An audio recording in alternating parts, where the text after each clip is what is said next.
All right, so VSEPR, coolest thing for chemists that can't draw forever. But anyway, VSEPR is all about keeping those electrons as far apart from each other as you can. All right, I had some really good questions. Most of the time, it's just single bonds trying to stay away from single bonds. But the last part there is important. If you have a double bond, it also is like one big cloud. And it's not two separate clouds, it's actually one big cloud. And that wants to stay as far apart from other things as you can. So it's basically all of this section keeping electrons away from each other. All right? Now, in this class, we're going past the 4-atom system. Now, most of organic chemistry and biochemistry, you have just 4 bonds, like around carbon. But we're going to start seeing that there are lots and lots of exceptions. This is an example of a phosphorus atom with 5 bonds around it. And if you remember from earlier, things that are 3rd period and lower can go more than 4. So if you look over here on the periodic table, carbon, nitrogen, oxygen, fluorine never have more than 4. All right, they will definitely have 4. But things here like phosphorus, sulfur, selenium, those guys can have more than 4. All right? So phosphorus here is legit having more than 4. So if you apply VSEPR rules, which is just keeping electrons as far apart from each other as possible, each of those bonds, each of those lines is like a thing of electrons. So the geometry that happens, it's called trigonal bipyramid. All right, and this takes a little bit of thinking, but you basically have a trigonal planar geometry in the middle. So we saw boron trifluoride had 120-degree angles, but there's also an atom above and an atom below. So trigonal bipyramid is what happens when you have 5 atoms around a central atom. And we'll see that there are several examples of this coming up. And if you have 6 atoms around a central atom, they want to be as far apart from each other as they can. And this creates what's called the octahedral electron pair geometry, or it's an octahedron. All of the angles are 90 degrees except for the ones which are drastically apart, which would be 180. If you've ever played jacks, the little jacks are basically octahedrons, which I thought was kind of funny. But anyway, all of the angles then are as far apart as possible to keep the atoms not interfering with each other. Because again, like this SF bond and this SF bond are basically just electrons. You want to keep them as far apart from each other as you can. So you'll have the maximum separation if they fall into the octahedral electron pair geometry. Now, in this class, we're only going to go up to an octahedron, which means 6 things around a central atom. But there are examples with 7, 8, or even 9 pairs around them. That's a whole fun geometry thing there that we don't need to worry about. All right, but if you're curious about it, you can look them up on the internet. They're kind of interesting. Again, I want to highlight this geometry and polarity guide. I created it to try and make it honestly easier for you. At first it's a little weird, but you will see all the different names associated with it, the bond angles, stuff like that. Cool. So let's look at some examples of how we can apply all these different pieces. Earlier we looked at the Lewis structure for sulfur tetrafluoride, and I said how this is one where you got to count the electrons because the central sulfur actually has a lone pair around it. It might be tempting to just draw a tetrahedral because tetrahedral is so common, but actually there's a 5th one around it. So this is the Lewis structure, and you can see it's kind of messy because I can't draw and stuff like that, but we can now apply VSEPR geometry to it to see what it actually quote-unquote looks like. And to do so, around this sulfur, there's 1, 2, 3, 4 bonds to fluorine and 1 lone pair. So that's 5 pairs total. And if you have 5 pairs, this is what they call the trigonal bipyramid. So it's basically a trigonal planar in the middle, and then you have an up and down. Now, this is where it gets kind of crazy. Earlier I said how lone pairs take up more volume than bonding pairs do. in this particular case, you want to make sure that that lone pair right there is in the trigonal planar part of the molecule, because lone pairs are bigger, all right? If you put it right here on top and there were fluorines right there, you'd have 90-degree angle interactions with fluorine. And you want to kind of keep the lone pair as far apart with as many atoms as you can, i.e. as few as 90 degrees as possible. So by having the lone pair here, you have a 90-degree fluorine there and there, but there's only two 90 degrees. And believe it or not, that makes a big difference in this molecule. So SF4 always takes what's called the seesaw geometry. If you use your imagination, this is like a seesaw on edge. If you ever played with a seesaw at a playground, there's kind of like the stilts that keep it on the ground, and then the one kid is here and the one kid is there, and they go back and forth, all right? Use your imagination, get out of the lab, whatever you need to. Anyway, this is the geometry that people see when there's one lone pair and atoms around the outside. So again, this is where trigonal bipyramid and the seesaw names will be in the geometry and polarity guide. Questions? Okay. Now, Prof hat off. Next week's quiz and seminar self-quiz, we will only go up to the tetrahedron, all right? I'm hoping that this is a little bit more chill than the trigonal bipyramid and octahedral stuff. Eventually, this is going to be stuff to know too, but for next week, Tuesday, if you can focus on the up to tetrahedron, good to go. Here are the other molecular geometries associated with trigonal bipyramid on the top and octahedral on the bottom. Now, if your molecule has no lone pairs, the name of the molecular geometry and the electron pair geometry are the same. So this is PF5, no lone pairs. You would call both the electron pair geometry trigonal bipyramid and the molecular geometry trigonal bipyramid. However, if you have one lone pair, like we saw in SF4 just a second ago, even though the electron pair geometry is trigonal bipyramid, the molecular geometry is called seesaw. If you have two lone pairs, it becomes T-shaped, three lone pairs linear, etc., etc. Now, octahedral is similar. If you don't have any lone pairs, like sulfur hexafluoride, then octahedral is both the molecular and the electron pair geometry. If you have one lone pair, it's referred to as a square pyramid molecular geometry. If you use your imagination, here's the base of the pyramid and here's the top. And if you have two lone pairs, those lone pairs want to get as far apart from each other as they can. It ends up with a square planar molecular geometry. If you've taken a class like this before, you might have been able to use the name planar for trigonal planar, all right? Or maybe trigonal for trigonal pyramid. But in this big kids class, all right, you must use trigonal planar and trigonal pyramid, because planar could also refer to square planar. Fascist chemists. And trigonal planar, if you just put down trigonal, it could be trigonal bipyramid, trigonal pyramid, stuff like that. So make sure you write out trigonal planar, trigonal pyramid. Don't just put trig or planar or something like that. Questions?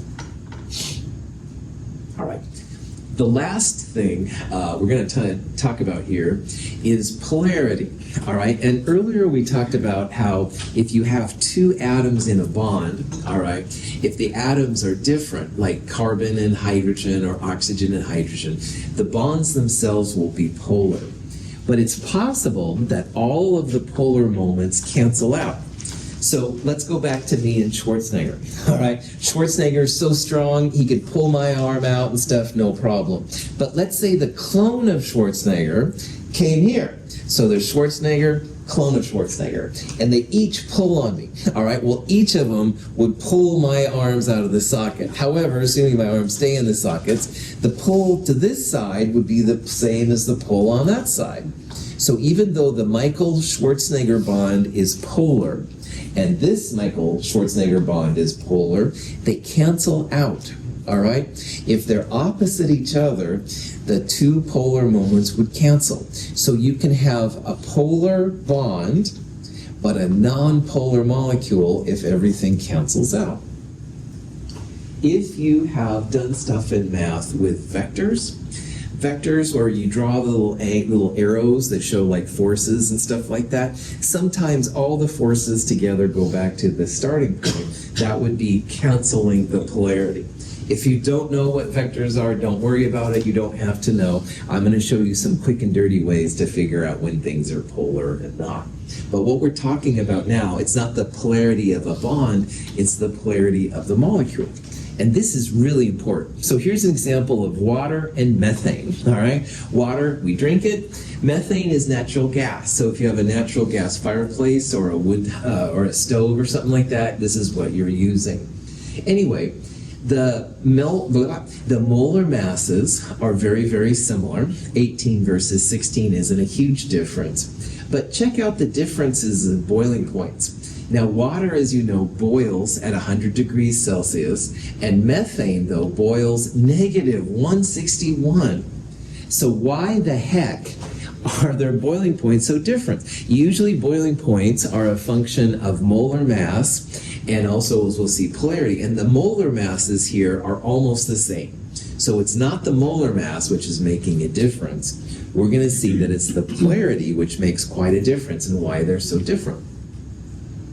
Water is an amazing substance, but another thing it does is it dissolves compounds so well. So in this week's lab, the idea of the unknown compound, we were using solutions. Those were sodium ionic compounds that were all dissolved in water. Water does a great job dissolving things. But why do they dissolve in water? Well, let's talk about it. And it all has to do with molecular polarity. So let's talk about it. This is kind of fun. When the balloon is rubbed with wool, the wool imparts a static electric charge to the balloon. When we place the balloon near the water, the stream is attracted to the balloon. The polar water molecules act as though they have an electric charge as well. Water molecules carry no overall electric charge, but they do exhibit polarity. The positively charged end of the water molecules and the negatively charged balloon attract each other.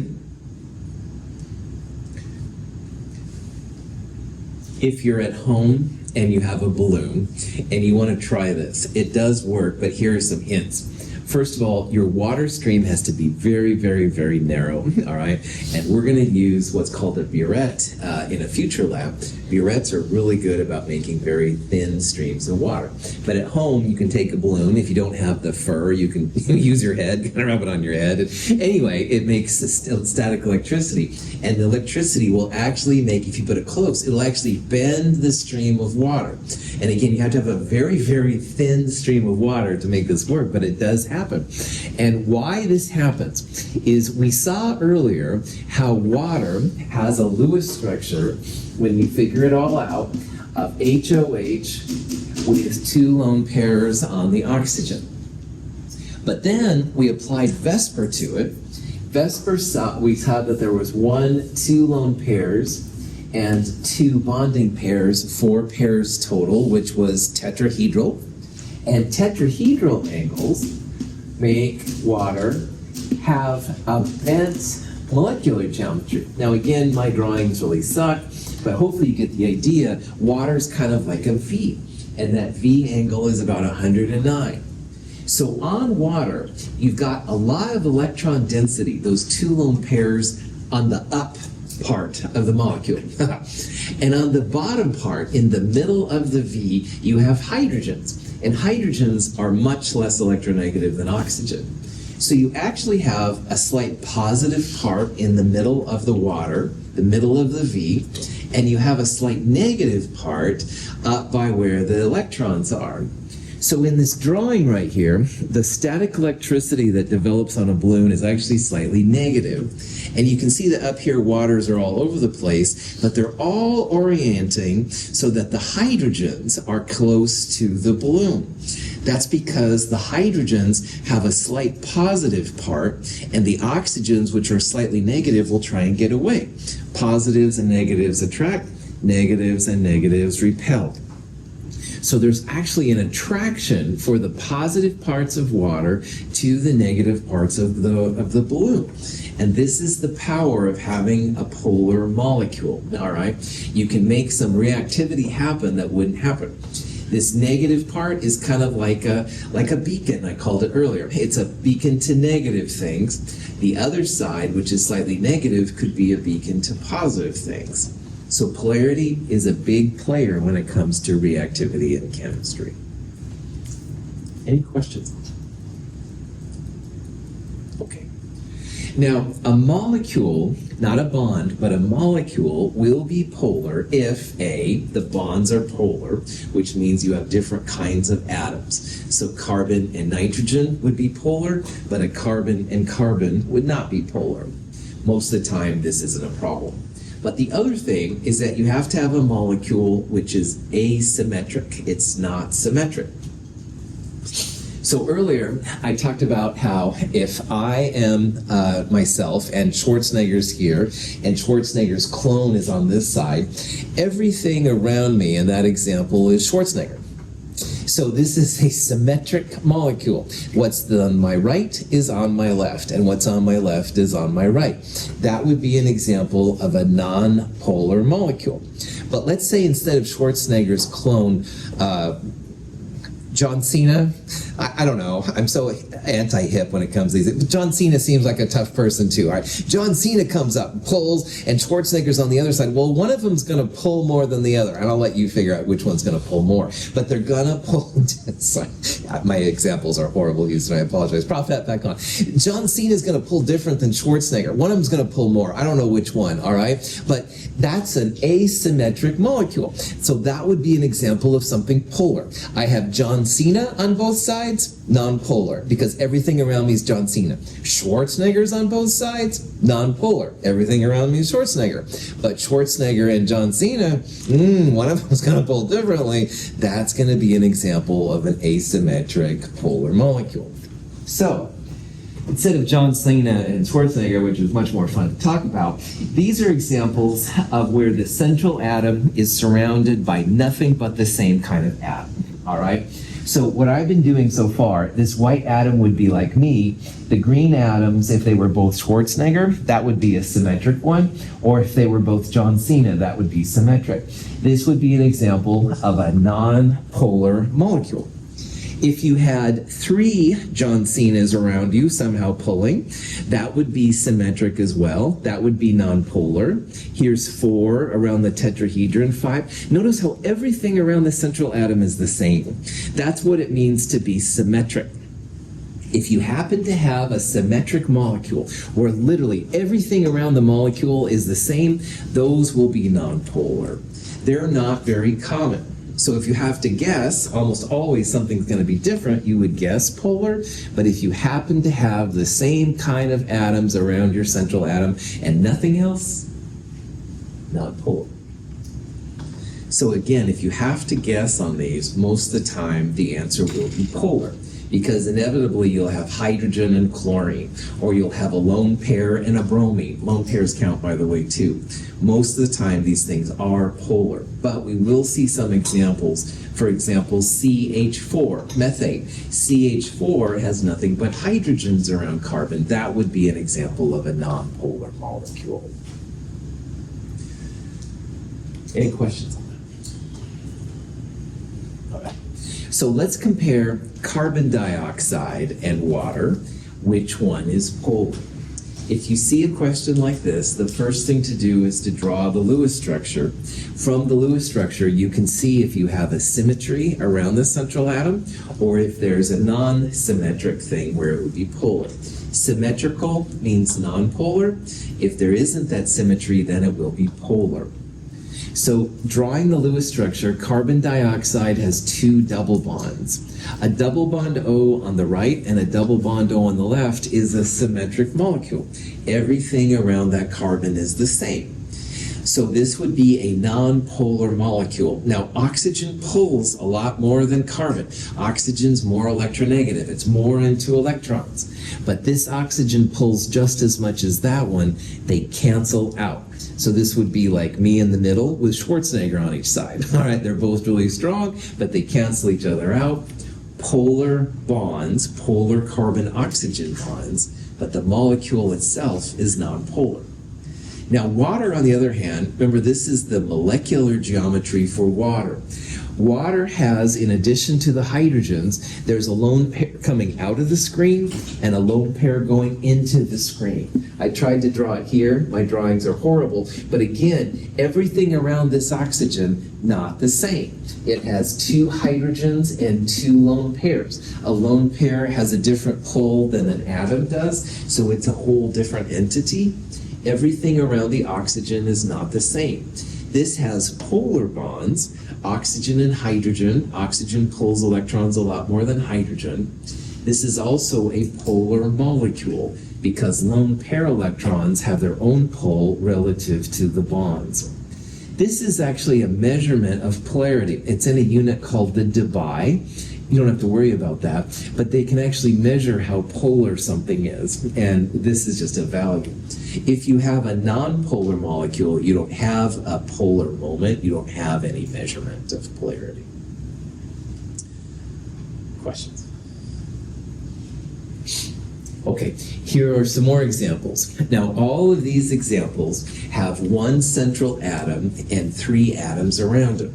And you can think about them if they are polar molecules or if they are nonpolar molecules. And again, the ultimate way to do this is, you guessed it, draw the Lewis structure. So boron trifluoride has a boron in the middle and 3 fluorines. Now each boron-fluorine bond superpolar. Fluorine's going to pull like heck. But guess what? This central atom has nothing but fluorine around it. All right? There's no lone pairs, there's no hydrogens. So if everything around the central atom is the same, nonpolar. Each BF bond, very, very polar, but the overall molecule nonpolar. It's symmetric. On the other hand, Cl2CO has a carbon-oxygen double bond, 2 carbon chlorines. Nothing around this carbon is the same. You've got oxygen and 2 chlorines. It's really messed up. This is going to be polar. It's going to have a dipole moment that you can actually measure.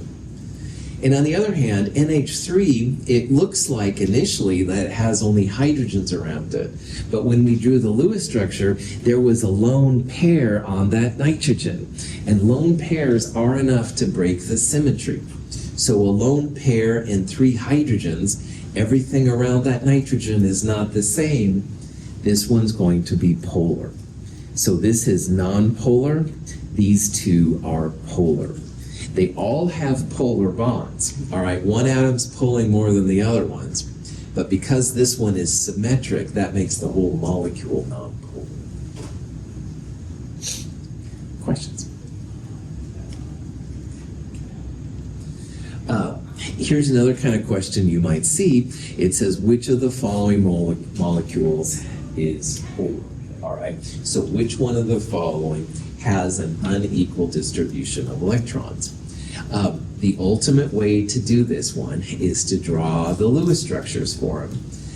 You draw it for BCl3, CO2, N2, and CLF, all right? They're not all nonpolar, so don't worry about that. But anyway, I want you to focus on the last one there, all right? Sometimes with a lot of these, you have to draw the Lewis structures out. But as CLF, it's only 2 atoms. And if the 2 atoms were both nitrogen, all right, that would be nonpolar. Or if they were both chlorine, or if they were both fluorine, they would pull evenly. But chlorine and fluorine do not pull evenly. So of all of these, it's definitely going to be answer D, because those atoms are different. Different atoms have different electronegativities. They're going to pull different. BCl3 looks just like BF3. It's boron in the middle of 3 chlorines, but only chlorines are around boron, nonpolar.